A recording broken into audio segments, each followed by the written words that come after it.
আসসালামু আলাইকুম। সপ্তম শ্রেণী বাংলা নমুনা প্রশ্ন নিয়ে এখন আলোচনা করা হবে ষান্মাসিক সামষ্টিক মূল্যায়ন 2024-এর জন্য।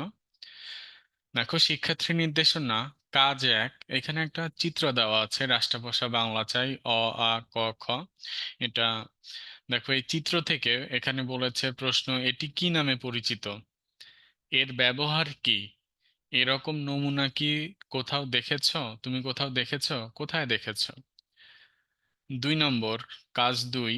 ভাষিক যোগাযোগ অভাষিক যোগাযোগ, আমরা যখন অন্যের সাথে কথা বলি সেটা এক ধরনের যোগাযোগ।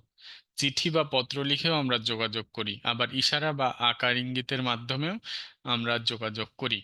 বিভিন্ন ছবি বা সংকেতের মাধ্যমেও আমাদের যোগাযোগ বা ভাব বিনিময় হয়।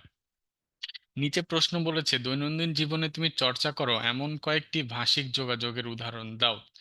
তারপরে বলেছে, দৈনন্দিন জীবনে তুমি চর্চা করো এমন কয়েকটি অভাষিক যোগাযোগের উদাহরণ দাও। কাজ 3।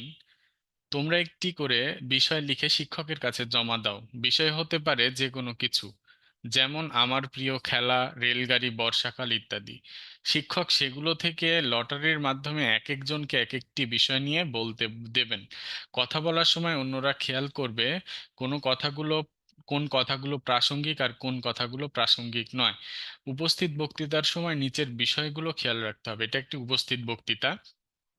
যে বিষয়গুলো খেয়াল রাখতে হবে, প্রথমে বিষয় অনুযায়ী বক্তব্য গুছিয়ে নিয়ে কথা শুরু করতে হয়।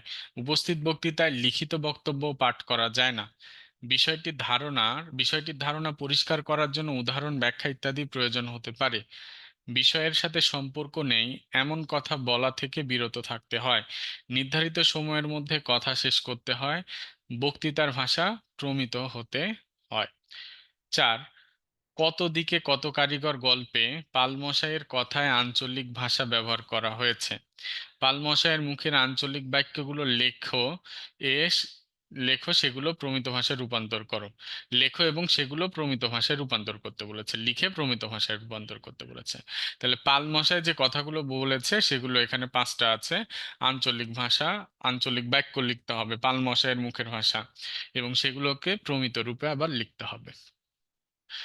কাজ 5, নিচের খালি ঘরগুলোতে যথাযথ বিরাম চিহ্ন বসাও।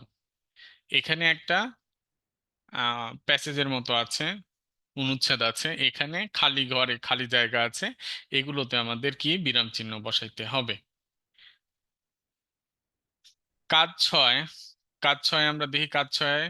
নিচে 3 ধরনের বাক্যের নমুনা দেওয়া হলো, এগুলো কোন ধরনের বাক্য এবং তার কারণ কি তা খুঁজে বের করো। যেরকম শাহেদ বই পড়ছে, এটি কি বাক্য এবং এটার কারণ কি?